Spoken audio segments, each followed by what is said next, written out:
Honda two wheelers India में mostly उनके computer bikes और स्कूटर्स के लिए जानी जाती है, लाइक एक्टिवा, होंडा शाइन, टियो। लेकिन जब बात आती है इंटरनेशनल मार्केट की, तो वहाँ पे होंडा को लोग उनकी प्रीमियम सीबीआर सीरीज के लिए जानते हैं, जैसे कि सीबीआर 650RR, सीबीआर 1000RR फायरप्लेट। और इसी सीबीआर सीरीज की एक बाइक सीबीआर 250R को आज से 14 साल पहले होंडा ने इंडिया के अंदर लेकर आया था 1.43 लाख रुपीस एक शोरूम प्राइस पर, जिसमें नॉन एवीएस वेरिएंट आता था। ये वो दौर था जब लोगों के पास स्पोर्ट्स बाइक के नाम पर गिनकर 3 से 4 ऑप्शन ही थे और वो उतने पावर जनरेट नहीं कर पाते थे, जैसे कि Yamaha R15, ZMR, Pulsar 220F, classic 350 और इम्पोर्टेड कावासाकी निंजा 250R, जिसको सिर्फ 2 से 3% ही लोग अफोर्ड कर पाते थे। तो इसीलिए जब होंडा ने इसको इंडिया में लेकर आया तो ये बाइक यंगस्टर्स को बहुत ही ज्यादा पसंद आ गया, बिकॉज इसमें 26 bhp की पावर, 22 Nm टॉर्क वाली एक सुपर स्मूथ इंजन मिलता था विद लिक्विड कूलिंग टेक्नोलॉजी, जो 11,000 RPM तक रेव होती थी। इसके बाद जो लोगों को सबसे ज्यादा पसंद आया था वो था इसका सेंटर लोकेटेड स्पीडोमीटर और इसका muscular look with sharp backlight. इसकी VFR 1200 स्टाइल हेडलैम्प और CBR 1000RR से इंस्पायर्ड लुक ने स्पेशली स्पोर्ट कैटेगरी में क्रेज ला दिया था।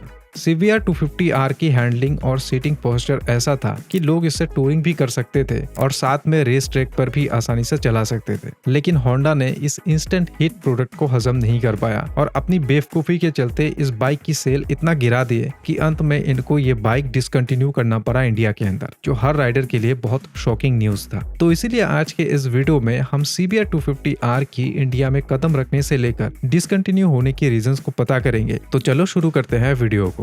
अप्रैल 2011 का टाइम था जब होंडा ने CBR 250R को इंडिया में फर्स्ट टाइम लॉन्च किया था, 2 वेरिएंट्स में, एक नॉन एबीएस और एक सिंगल चैनल एबीएस। दोनों की प्राइसिंग अलग अलग थी। नॉन एबीएस 1.43 लाख रुपीस एक शोरूम से स्टार्ट होता था और एबीएस वाली 1.63 लाख रुपीस एक शोरूम प्राइस पर स्टार्ट होता था। उस टाइम CBR 250R इंडिया में पहली ऐसी क्वार्टर लीटर बाइक थी जो एक सुपर बाइक जैसी दिखने वाली डिजाइन के साथ अफोर्डेबल प्राइस पर लॉन्च हुई थी। उस समय के लिए इसका बोल्ड फेयरिंग, मस्कुलर टैंक और VFR 1200 स्टाइल हेडलैम्प सेटअप एकदम ही अलग और प्रीमियम फील देता था। और बात सिर्फ लुक्स तक ही लिमिटेड नहीं थी, इसके अंदर था 249cc का एक लिक्विड कूल इंजन जो अप्रॉक्स 26 bhp और 22 Nm की टॉर्क प्रोड्यूस करता था, जिससे टूरिंग हो या सिटी राइड, हर जगह के लिए ये बाइक एक परफेक्ट मशीन बन गई थी। हाँ, उस वक्त मार्केट में यामाहा R15, करिश्मा ZMR, पल्सर 220F और क्लासिक 350 जैसे ऑप्शंस तो थे, लेकिन उनके अपने अपने प्रॉब्लम्स थे। जैसे R15 में 250R जैसा इनिशियल पंच नहीं था और बाइक की सीटिंग पोस्चर कंफर्टेबल नहीं था।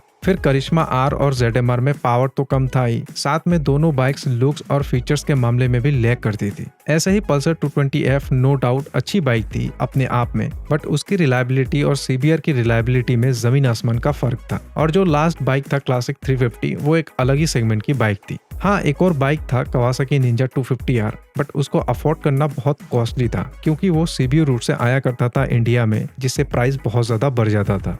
CBR 250R ने फ्यूल इंजेक्शन, ABS और लिक्विड कूलिंग जैसे फीचर्स के साथ एक नया बेंचमार्क सेट कर दिया, जिससे राइडर्स को ये बाइक इतनी पसंद आई कि ये शॉर्ट टाइम में एक एस्पिरेशनल प्रोडक्ट बन गया। स्पेशली टूरिंग एंथुसियास्ट के लिए ये एक ड्रीम बाइक थी क्योंकि इसमें कंफर्टेबल एर्गोनॉमिक्स, रिफाइंड इंजन और लॉन्ग डिस्टेंस पे रिलायबल परफॉर्मेंस मिलता था। लोगों ने भी इस बाइक को बहुत ज्यादा पसंद किया बिकॉज ये एक रेयर बैलेंस्ड ऑफर करती थी। पावर भी था, कंफर्ट भी था और होंडा का रिलायबल बैज भी। कॉलेज स्टूडेंट से लेकर वर्किंग प्रोफेशनल तक सबको CBR का चार्म सूट करता था और मुझे भी तब लगता था कि ये बाइक इंडिया में क्वार्टर लीटर सेगमेंट को डिफाइन करेगी और मेरा भी ड्रीम था कि एक दिन मैं इसको जरूर ओन करूंगा। लेकिन अफसोस मेरा वो ड्रीम कभी भी फुलफिल नहीं हो पाया। दरअसल जब होंडा CBR 250R ने मार्केट में एंट्री ली तब कंपटीशन उतना स्ट्रॉन्ग नहीं था, लेकिन सिर्फ 2 से 3 साल के अंदर ही सीन कम्प्लीटली बदल गया। KTM ने इंडिया में अपनी ड्यूक और RC सीरीज इंट्रोड्यूस की, जो लुक्स में तो अच्छे थे ही बल्कि ट्रैक फोकस्ड परफॉर्मेंस भी ऑफर करते थे।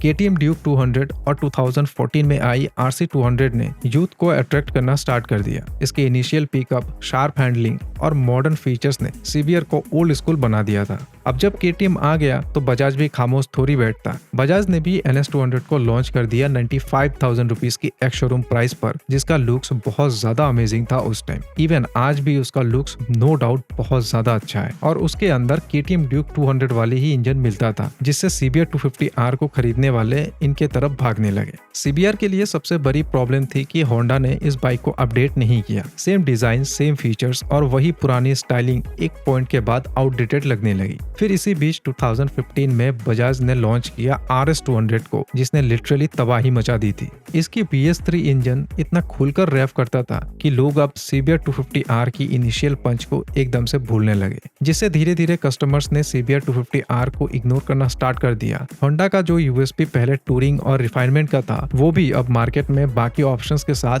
डाइल्यूट होने लगा। होंडा के पास एक सॉलिड बेस था, लॉयल यूजर बेस भी था, लेकिन कंपटीशन ने जितना फास्ट इवॉल्व किया, होंडा ने उतना ही स्लो रेस्पॉन्स दिया और 2015 के बाद ये लेजेंडरी बाइक लोगों के लिए एक ओवर स्पेंड प्रोडक्ट बनकर रह गया। बिकॉज उस समय लोगों के पास ड्यूक 200, RC 200, RS 200 और NS 200 अफोर्डेबल प्राइस पर अवेलेबल था। और इसी पॉइंट पे होंडा ने कुछ ऐसे डिसीजंस लिया जिसने CBR 250R की डाउनफॉल को और ज्यादा एक्सीलरेट कर दिया। देखो, होंडा एक प्रीमियम और ट्रस्टेड ब्रांड है, लेकिन जब बात CBR 250R की आई तो उन्होंने अपनी इस प्रोडक्ट को एकदम से इग्नोर कर दिया। 2017 में जब ड्यूक 250 ने मार्केट में एंट्री ली तो CBR 250R की थोड़ी बहुत जो कस्टमर बचे हुए थे, वो भी अब ड्यूक 250 को देखने लगे। लोग चाहते थे कि होंडा इस बाइक को RC 390 और ड्यूक 250 के कंपटीशन में और पावरफुल और स्टाइलिश बनाए, लेकिन होंडा ने दूसरी प्रायोरिटी चूज की। उन्होंने स्कूटर्स और कम्यूटर सेगमेंट पे ज्यादा ध्यान देना स्टार्ट किया, जहां ज्यादा वॉल्यूम और प्रॉफिट मार्जिन था। CBR 250R को 2011 के बाद कभी भी प्रॉपरली अपग्रेड नहीं किया गया।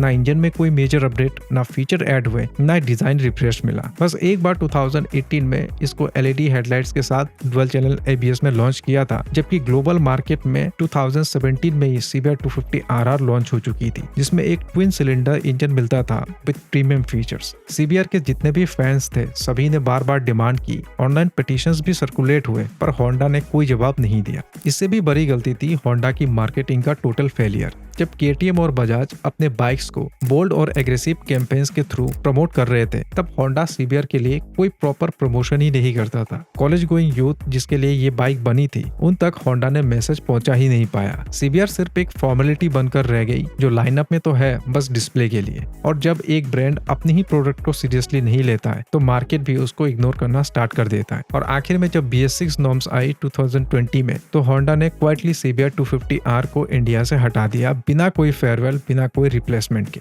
CBR के फैंस के लिए ये एक हार्ट ब्रेकिंग मोमेंट था। एक बाइक जो लेजेंड बन सकती थी, वो आज मार्केट से गायब हो गई और सिर्फ यादों में बची है। आज भी अगर आप किसी बाइकर से पूछोगे which is your first dream bike, तो मैक्सिमम लोग कहेंगे CBR 250R, बिकॉज ये बाइक एक मशीन नहीं थी, एक इमोशन थी। आज भी इंडिया के अंदर हर रीजन में CBR राइडर्स मिल जाएंगे जो अपनी पुरानी CBR को प्राउडली चला रहे हैं। CBR 250R को लोग आज भी इसीलिए इतना पसंद करते हैं क्योंकि वो एक प्रैक्टिकल स्पोर्ट टूरर थी। Refined engine, strong mid range torque और कंफर्टेबल राइड क्वालिटी उसका स्ट्रेंथ था। आज इंटरनेशनल मार्केट में CBR 250R एक टॉप क्लास मशीन है। Twin cylinder engine, premium suspension, LED lights, aggressive design और मॉडर्न इंस्ट्रूमेंट क्लस्टर के साथ सब कुछ उसमें दिया गया है। और मुझे लगता है कि होंडा को ये बाइक इंडिया में लाना चाहिए, लेकिन होंडा का इस बाइक को लेकर कोई भी इंडिया में प्लान नहीं है और मुझे नहीं लगता है कि होंडा इसको इंडिया में लेकर आएगा। लेकिन अगर होंडा इंडिया में उसका लोकलाइज्ड वर्जन 2.5 to 2.8 लाख के बीच लॉन्च करता है, तो ये ड्यूक 250,